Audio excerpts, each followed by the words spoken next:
Welcome to Ditch the Classroom. This is your host, Ariana Vernier, and I'm so excited that you're here. I'm a teacher turned business coach who is so passionate about helping fellow mamas like you ditch the classroom and pursue your big, hairy, scary dreams. Imagine a life where you could still impact the world, but do so while following your passions and spending more time with your babies. In Ditch the Classroom, we'll explore ways you can do just that. Myself, guest experts, and amazing teachers who have also built a successful business will share tools, tips, and resources to help you ditch the classroom too. Are you ready? Here we go. Hello, everyone, and welcome to episode 19 of the Ditch the Classroom podcast. Super excited today. We have the awesome Kate Taylor. She was a teacher for 20 years, and she is now an online business manager, also known as an OBM. So welcome, Kate. I'm super excited to have you here. Thank you so much for having me. I'm really excited to be here too. Awesome. So I kind of like to start these guest episodes with just you sharing your story of how you got into teaching, what you taught, and kind of all the things, just so we can kind of get to know you better. Sure. So I was a science teacher for nearly 20 years and I taught secondary school.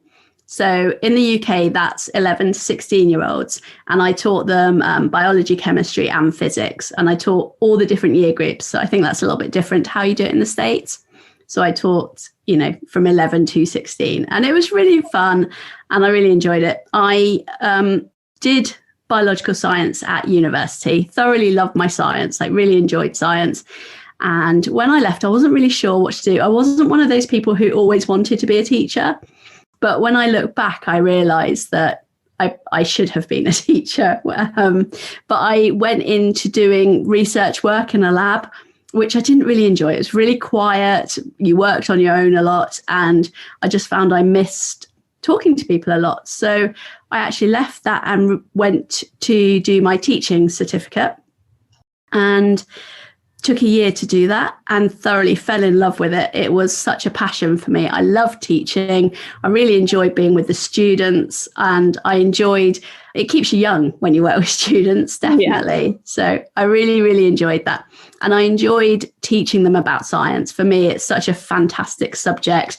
There's so much they can learn and you can bring so much of the everyday world into it that I absolutely loved it. It became a real passion and I loved doing CPD. So I was always reading books about teaching. I was always learning the new tech tools. I absolutely loved teaching. So yeah, and I did it for 20 years. I worked in 2 different schools. So I was in my first school for about 16 years and then in my second school for 2 years. So didn't really move around a lot, but thoroughly loved the experience. That's awesome.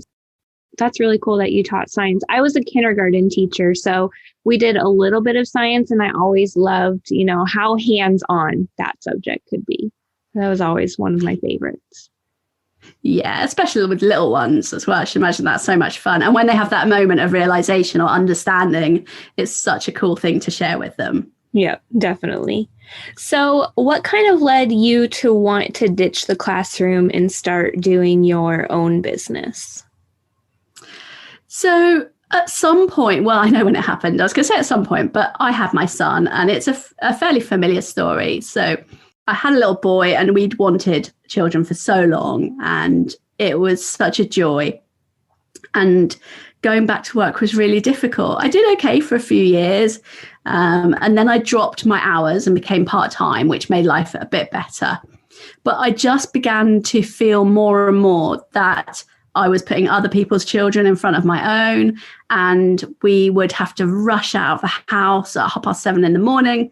So I drag him out of bed and have to kind of bully him into eating his breakfast and getting ready so that we could get out on time.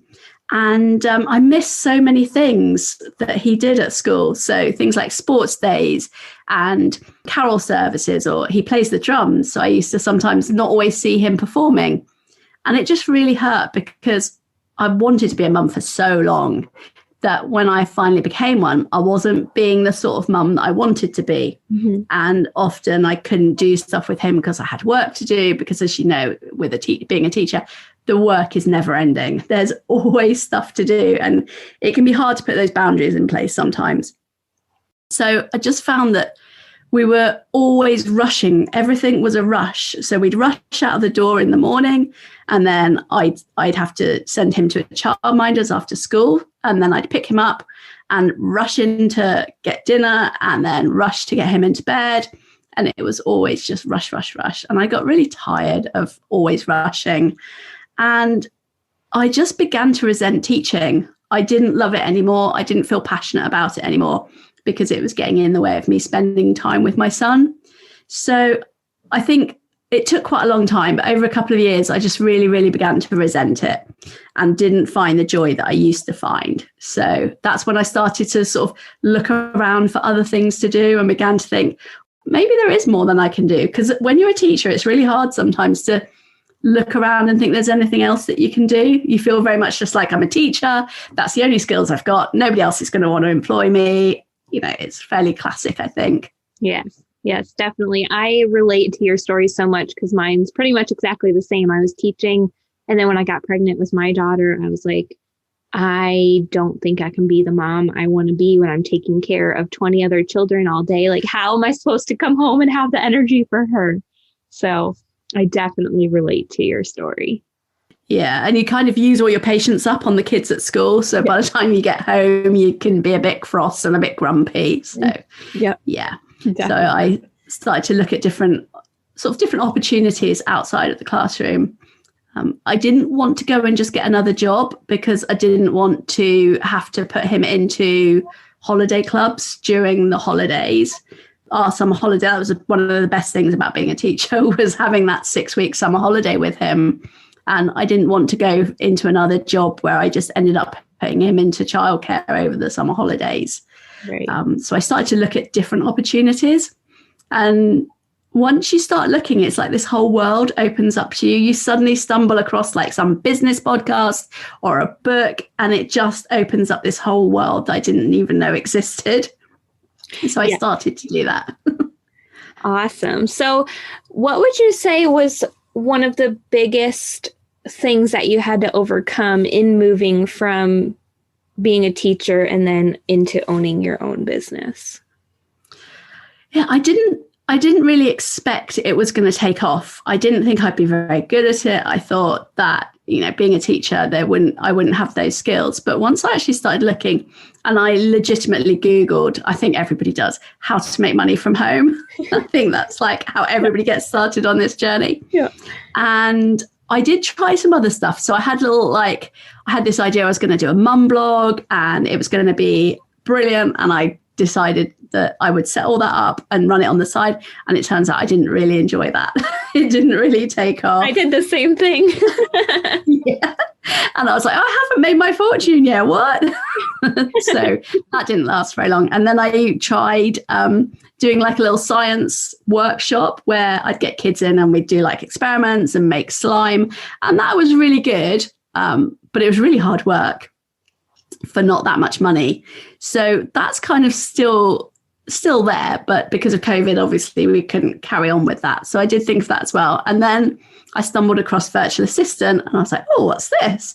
And I started Googling it. And once I realized, I was like, oh, I could do this because I'm quite techie. I was like, I could definitely do that. So once I discover something, I learn everything I can about it. Like I'll spend hours Googling. So I found out all I could about it. And I said to my husband, oh, I've seen this thing. I think I might give it a go. And he's like, okay. But I had no intention of actually giving up teaching anytime soon. So I started that. And because I'm a lifelong learner, I immediately took a course. So that was kind of what got me going. And it was really scary because it seemed so much money at the time. I'd never invested in myself in the same way before. So to kind of spend that much money on a course was quite scary. And but I did it, and it was the best thing I've ever done. Yeah, So. I think a lot of women, I know a lot of women that I've worked with feel the same way. And I felt the same way too. Like, I think as mothers too, we're used to, giving all that we can to our children and like making sure our home is happy. And it's hard to like think about making yourself happy, but investing in yourself and teaching yourself skills that will lead to a career that just brings you more joy, helps everybody, because happy mom, happy wife, happy life. Like, you're so right. Yeah. You are so. And my husband even said to me at some point, he was like, teaching is killing you. And if you carry on doing it for much longer, there's going to be nothing of you left. And because you do have to give so much. And so I invested in the course. Within about 3 weeks, I had a client and I couldn't believe it. And I was like, you're going to pay me just to like write some emails for you and do this stuff. And it was fantastic. I didn't realize that people would pay me to do stuff like that. And at each step of the journey, it would be like, oh, I need to put a proposal together. How do I do that? So I'd quickly look in the course and learn how to do that. And I was literally learning as I was going along, just quickly like Googling stuff. And it kind of snowballed after that. And I steadily got more and more clients as I went along. I was doing all the things like everybody does. So I was doing a bit of email writing. I was doing some social media. I was doing some Canva graphics. Just, I would say yes to anything. And that happened for about a year. I was carrying along doing that. And I really enjoyed the work. I got really a lot of enjoyment out of helping other people build their businesses. So I started to niche down a bit and work with teachers pay teachers, which I think, again, is fairly classic for teachers who leave the classroom. Yeah. So I started working with them and really, really enjoy that. In fact, I still work with quite a lot of them at the moment. I've still got some of my original clients that I work with. That's awesome. And I've just really enjoyed that part of it. So I've been talking for ages. No, you're fine. I think that it's really cool. I don't know if a lot of people who are listening to this podcast know that if you become a virtual assistant and a freelancer, you can still be in touch with the teacher community, specifically with Teachers Pay Teachers. If you want to serve clients in that field, I'm sure there's so many things that you can help them with if you've already been teaching. So I think that's really cool. Thank you for sharing that. That's okay. It's really helpful. And of course, you understand education, you understand what the terms mean. So it's quite easy to help out without too much help. Yeah. And so I was doing that and I thought, I'll leave teaching. I'll build the business up and I'll leave teaching in like 3 years, 4 years, something like that. And so I'd been doing this for about a year. And then thinking, I'll build up my business, get really established, leave in about 4 years' time. That'll be great. And then COVID hit us in March and we all started having to work from home. And so I didn't have to commute to work anymore. The work was definitely easier because we were setting work online. We were assessing it online, but it was just easier. We were spending less time working. It was more manageable. So I had a bit more free time. And so I just spent all that time on my business and really enjoyed having time with my son and time with my husband. And I remember saying, is this what life feels like for normal people who aren't teachers? And it was like that pressure being taken off your shoulders, that weight being lifted. And it just felt amazing. And so I kind of thought, I don't know that I can go back. When schools go back, I don't want to go back. So we went into lockdown in March. In April, one of my clients, I said something to one of my clients about it. So he wrote a Facebook post in one of the groups he's in, just recommending me. And I got so many new clients. It made me realize that I could actually replace my teaching income quite easily because I signed up so many new clients so quickly. I thought, I can actually do this. I can replace my teaching income.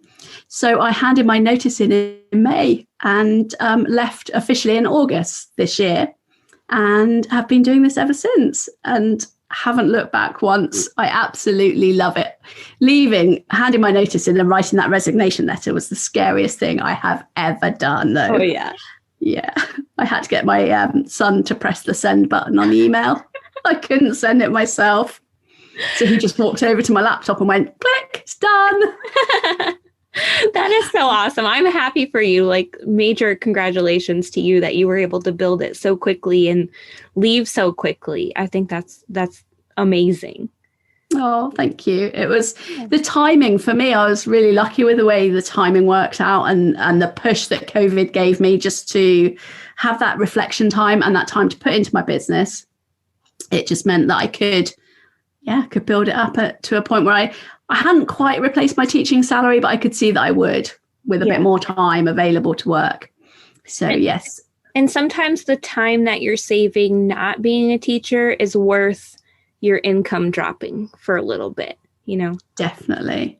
I've always been about that, to be honest. I've always said it's not about the money, it's about the time as well with teaching. That's why I never really wanted to take on any more responsibility. I'd done, when I was teaching, I became like head of department and I did different roles within the school, but it just took me away from home more. So by the time I left teaching, I was just a kind of everyday classroom teacher with no responsibilities because I didn't want to spend the extra time at school. Yeah, definitely. So I know that you are an online business manager, and I know what that means. But would you take a minute to just explain to the listeners what that means, what types of services you provide, and kind of all of that? Okay, yeah. So I started realizing that the skills I had were very much geared towards being an OBM. And so I started my OBM, gosh, I can't remember, but it basically takes about 3 months to do. And I became certified in November this year. So I've just certified. And what an online business manager does, it's many things, but it's very similar to a project manager or a systems specialist. We're all about kind of operations and running the back end of the business. So we go in and we help business owners with kind of being their right-hand person. So if you were a shop owner, it might be the person who manages the shop. It's that kind of role where you're doing all the things. So we set up systems. We might recruit people. So some clients have had me recruit team members. So you can do all the, advertising and the recruitment and monitoring and checking all of that. So we can do that. And like I say, setting up systems is the real big one. We make sure that businesses run on systems, not people. So we go in and we set up what are called SOPs, which are standard operating procedures. And it basically just walks somebody through how to do a certain task. So it might be scheduling social media, and we go through step by step and say how it's done. And the idea is that the business will run whether the people are there or not. So the people can change, but the business still runs. And that's very much about what online business managers do. But it's really, really wide. I mean, they can help with launching a product as well. They might put a plan together to launch a product. They might track metrics. That's why I like it so much, because there's so many different things to do. It's never the same thing over and over again. Yeah, so, that good variety. Loads. So as far as setting up systems, I think everybody should do that in their business, whether they're making six figures or whether they're just starting their business. So how can setting up systems early on in your business help people? Oh, I'm so glad you said that, because it's so important. And the thing that I wish I could go back and tell myself now is set the systems up as if you're successful now and as if you're fully booked out now. I love that. Because having those systems in place just makes life so much easier. And like I said before, the first time through when I was onboarding a new client, I'd be scrabbling for emails to send. I'd be scrabbling for the contract. I wouldn't know where to find things. I didn't have like a clear system. If you have a system, you don't have to think about it anymore. So you get a new client, everything is set up. You've got an onboarding checklist. You just work your way through and you know that you've covered everything. And not only that, because you've thought about it, you can make it really, really high quality. So when I get a new client, I work my way through, I check stuff off, and it means that they're getting a really good onboarding experience. They're going to feel really well looked after, really well taken care of. And the fact that they've invested in me, they'll feel confident that they've made a good choice, because as soon as they sign, they're going to start getting emails and information and everything that they need to feel really taken care of. And I haven't had to do anything. I've literally clicked a button and it all just happens automatically. So yeah, having systems in place allows you to scale so much faster than if you're trying to do it from scratch every time.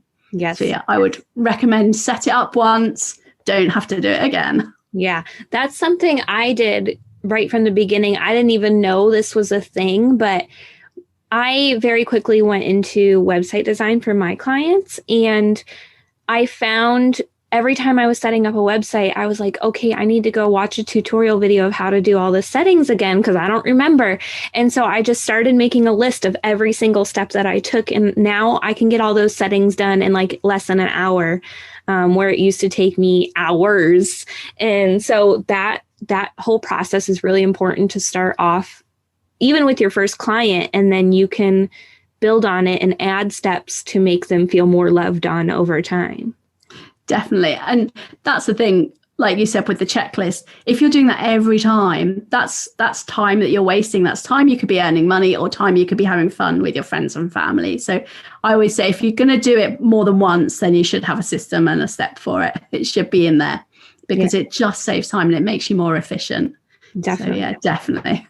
So what is your favorite program to use for setting up systems? Oh, I've got a couple. And that's the other thing, just decide on a system. A lot of people, if you're a bit techie, you will like flip from one to another to another, and you'll think that one's better than another. And if they aren't, you'll find the one that fits you. Just stick with it. So I use ClickUp for my project management, and I run everything in there. And then I use Dubsado to manage my clients. And Dubsado is like a customer resource management. So you can send invoices, you can send forms, you can send contracts, you can communicate with your clients, they can book calls with you, and it can all be automated as well. So yes. Yeah, Dubsado is the best thing ever. I know. I use it for my website design business, and I absolutely am obsessed with it. I didn't start off with it. For those listening, if you're kind of wanting to save money, Dubsado can be a little pricey.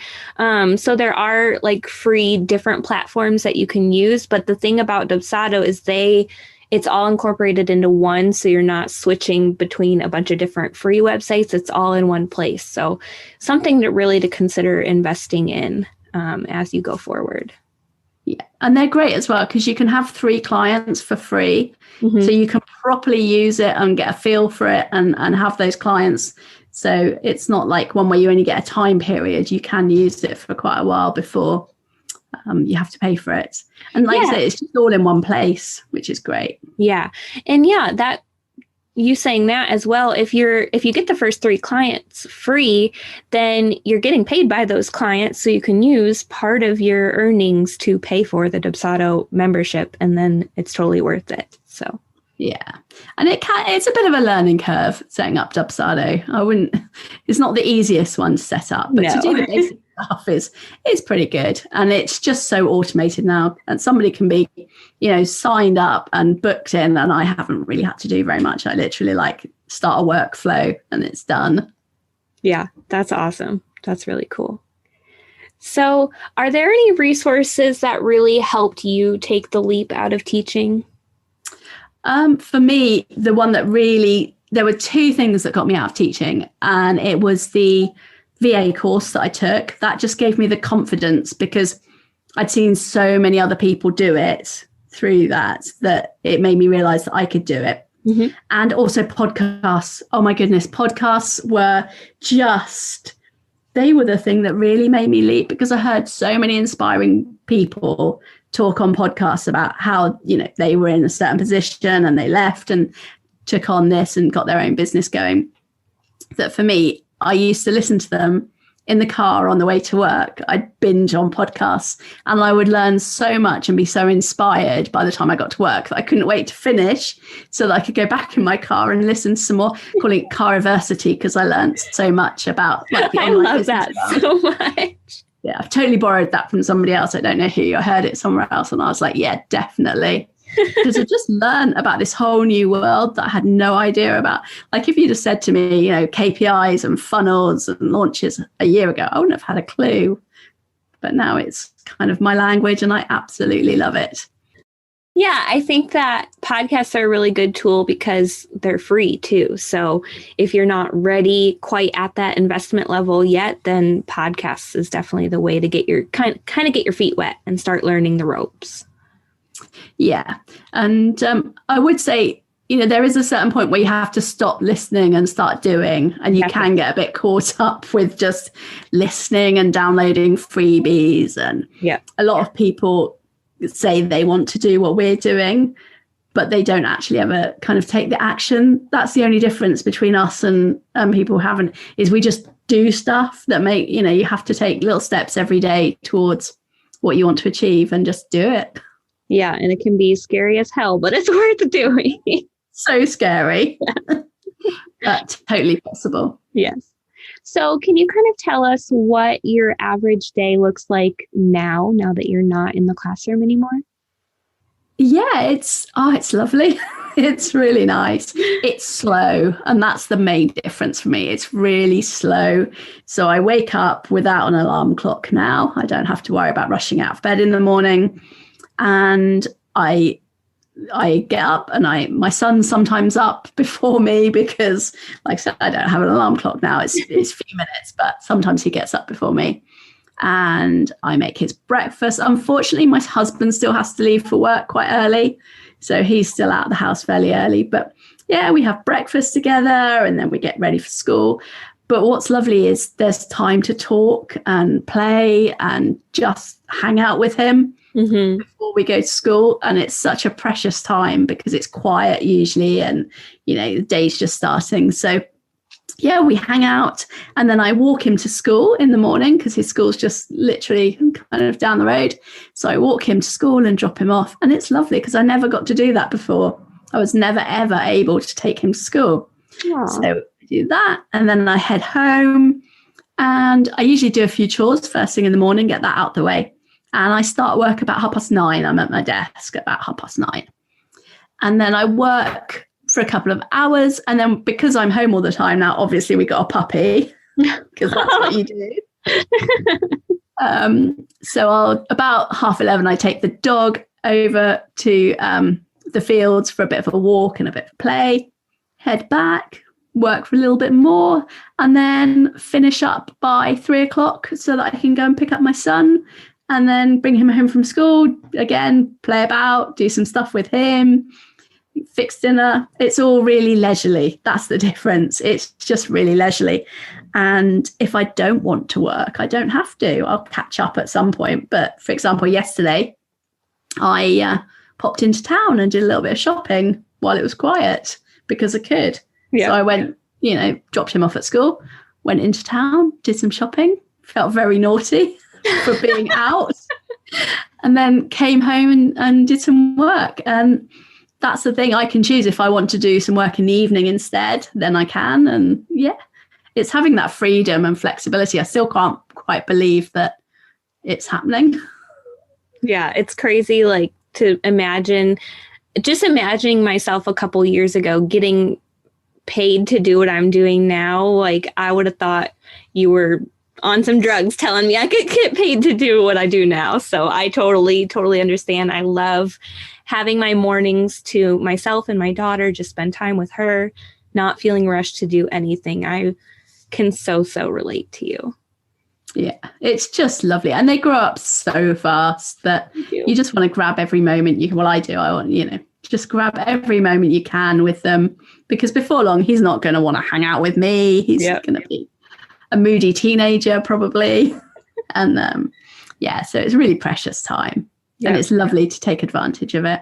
Yes. My daughter is 18 months almost. And I just, on my Facebook memories, I've been seeing pictures of her from a year ago. And I'm like, I can't believe you've already grown that much. It's crazy. But at least you get to be at home with her now. You've got, a long time with her. It's amazing. Yes, definitely. So, yay. So if someone wanted to start their Ditch the Classroom journey, but they just felt too overwhelmed, what would you tell them?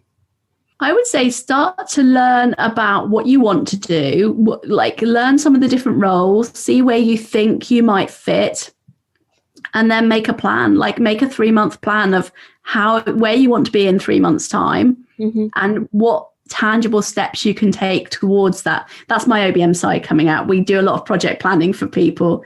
So it's work backwards and work out what you need to do to get to the point you want to be in 3 months' time. Obviously, you might not be ready to ditch the classroom in 3 months, but work out what action you can do to move you on that journey.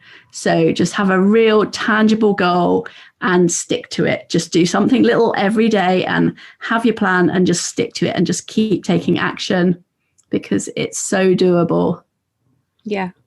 I don't even have anything to add to that. You said everything. That's perfect. It's just, you just have to keep doing little things. And I would recommend joining a program or getting some support with it, definitely. And listen to some podcasts, see who you vibe with, join some Facebook groups and just take the plunge. Yeah. And get some support because that's what moved me forward, definitely. I agree. So do you have any resources that you would like to share with my listeners that would kind of help them in starting their new business? Sure. I've got a couple of things that they can check out. I have a business hub on Trello. Trello, if you don't know, is a project management tool. And the business hub is a place where you can keep all your resources and things that you need on a regular basis so that you're not looking for them. It keeps everything like your logos and your brand colors and everything you need in one place so that you don't have to spend hours looking for things. And I'll also have a client onboarding workflow so they can see, I'm going to share my onboarding workflow with them so they can see what I do for clients. And those will be available on my website. Well, that's awesome. Or on my Instagram. Yeah, I really appreciate you sharing that with my listeners. So if you're listening, I'll have the links for those in the show notes, so you can make sure you grab those. And then, where can people connect with you? Because I already love you and I know they're going to. And so where can people find you and just, connect with you? You're so sweet. Thank you. I'm on Instagram. I like being on Instagram. I think it's a great platform to just talk to people and chat to people. I love chatting to people. So if you want to send me a message, I'm absolutely fine with that. It's at Kate Taylor OBM. And then my website is katejtaylor.com. So send me a message because, like I say, it's lovely to get to talk to people all across the world. Yeah. And being an entrepreneur can be a little bit lonely. So connecting with people online just makes it even more fun. So, yeah. Do you know, I've met the best people since doing this. I absolutely love the community that I've met. I've made some amazing friends, like I say, all over the world, in New Zealand and in America and here in the UK. And it's just amazing to be on that journey. And every single one of them is so supportive. And like they'll share resources with me, even though we might be having you're looking for the same clients. There's no competition. It's all about like collaboration and helping each other, because I think everybody realizes there's enough to go around. And it's just such an amazing community. So I'm so thankful to be part of it. I agree. Well, I am so thankful to have met you and to have had you on. I really appreciate you coming on. Oh, thank you so much. It's been an absolute pleasure. All right, guys, I hope you enjoyed this episode. Like I said, go show Kate some love on her Instagram. Thank her for coming on. And as always, you can reach out to me at ariana.vernier, and I'll see you on next week's episode. Thanks so much for hanging out with me today. Before you go, make sure you take a minute to subscribe to the show, leave a rating and review, and check out the show notes for a free gift to help you ditch the classroom. If you loved today's episode, can you help me share the message by taking a screenshot, tagging me on Instagram at ariana.vernier, and sharing it with your friends so we can help more mamas ditch the classroom and follow their dreams. Until next week, y'all, keep following the dreams that were placed in your heart so you too can ditch the classroom.